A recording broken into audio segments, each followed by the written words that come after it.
అందరికీ నమస్తే.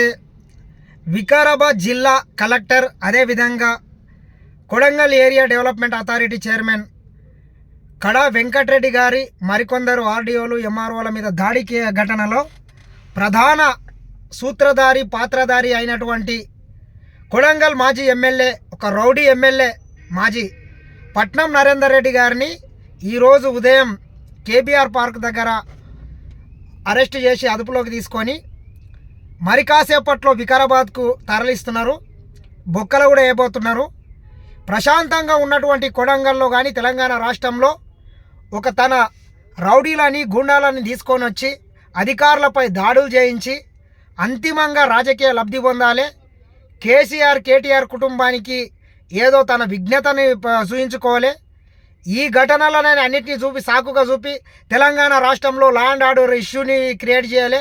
తెలంగాణ రాష్ట్రంలో లా అండ్ ఆర్డర్ ఇష్యూ లేదు, అధికారులకే దిక్కు లేదని చెప్పుకోవాలని కుట్రలు అన్నీ దాదాపు ఈ ఘటనకు ప్రధాన సూత్రధారి అయినటువంటి భోగమోని సురేష్ అనేటటువంటి వ్యక్తికి దాదాపు 42 సార్లు పట్నం నరేందర్ రెడ్డి పదే మాట్లాడుతూ అనుక్షణం ఏ రకంగా దాడులు చేయాలి, ఏ రకంగా అధికారులను మభ్యపెట్టించాలి, మరి ఒక దగ్గర వాళ్ళు స్టేజ్ ఏర్పాటు చేసుకొని అక్కడ మీటింగ్ ఏర్పాటు చేస్తే అక్కడి నుంచి వీళ్ళు ఉన్న దగ్గరికి ఏ రకంగా తీసుకెళ్ళి ఏ రకంగా ఒక పథకం ప్రకారం దాడులు చేయించాలని అన్నీ దీనికి మొత్తం ఒక స్క్రిప్ట్ చేసి పంపించి దాడులు చేసినట్లు అధికారులు స్పష్టంగా కనుక్కున్నారు. కాబట్టి ఈరోజు పట్నం నరేందర్ రెడ్డి గారిని కూడా ఈ విషయంలో దాడి చేసిన ఘటనలో అరెస్టు చేసి అదుపులోకి తీసుకొని మరి కాసేపట్లో ఆయనని జైలుకు కూడా తరలించే అవకాశం ఉంది.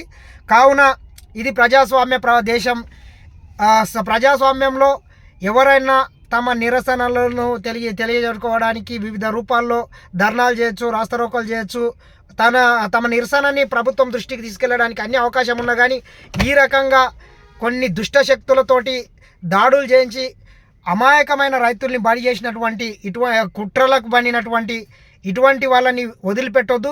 ఇటువంటి వాళ్ళు చాలా డేంజర్. కావున ఇకనన్నా పట్నం నరేందర్ రెడ్డి నీ దొంగ తెలివితేటలు, నీ లంగ తెలివితేటలు మానుకుంటే బాగుంటుంది. గతంలో కూడా మా మీద కేసీఆర్ బర్త్డే రోజు ప్రివెంట్ అరెస్ట్ అని చెప్పి మమ్మల్ని తీసుకొని వచ్చి వాళ్ళని మళ్ళీ ఒక తోటలో బంధించి మా మీద అత్యాయత్నం చేసినటువంటి ఒక దొంగవు నువ్వు. ఆ దొంగ బుద్ధులతోనే ఈరోజు మరొకసారి నీవు ఈ రకంగా ఒక క్రిమినల్ మైండ్ని ఉపయోగించి తప్పుదో పట్టించి రైతుల్ని కావచ్చు మరికొంతమందిని వాళ్ళ మీద అక్రమంగా కేసులు కావడానికి కూడా నీవే కారణమైనవు.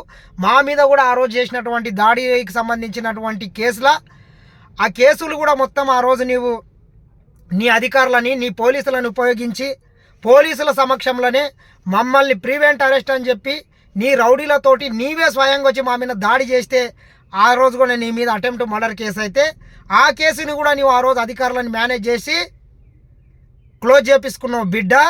త్వరలోనే నీ మీద ఎన్ని కేసులు ఉన్నా నిన్ను మొత్తం చట్టంలో నిన్ను శిక్షిస్తామని ఖచ్చితంగా తెలియజేస్తున్నాం. ఆ రోజు నీ అధికారాన్ని అడ్డం పెట్టుకొని నీవు ఎన్ని లంగ పనులు చేసినావు, ఎన్ని దొంగ పనులు చేసినావు, ఎన్ని సెటిల్మెంట్లు చేసినావు, కొడంగల్లో నీవు ఎన్ని అరాచకాలు సృష్టించినావో అవన్నీ పాపం బండింది. ఈడ్చి బొక్కలేస్తే అంతే అన్నీ బయటకు వస్తాయి. ఖబర్దార్ పట్నం నరేందర్ రెడ్డి అని మరొకసారి హెచ్చరిస్తున్నాం.